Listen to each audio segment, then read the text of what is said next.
Shri Asaduddin Owaisi ji. Thank you, sir.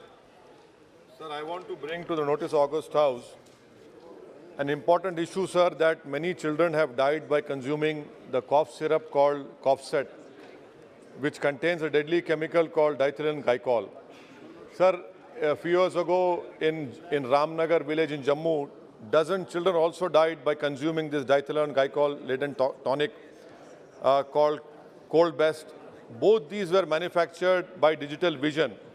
Sir, publicly data shows that these medicines fail to qualify quality standards.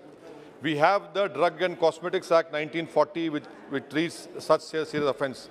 What I demand from the government, sir, is that the regulatory response to Digital Vision's offences weren't unique to the company, but were symptoms of a larger systematic problem. The Indian state and central drug regulators today balk at prosecuting manufacturers of substandard drugs.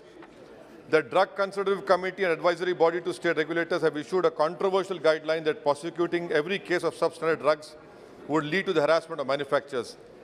This should be immediately withdrawn, and strict implementation of good manufacturing practices as envisaged by the Drug and Cosmetics Act should be implemented. This is a very important issue, sir. Many children are drinking this cough syrup and they are dying, and there is no control by the government on such sale of substandard drugs, sir. Thank you, sir.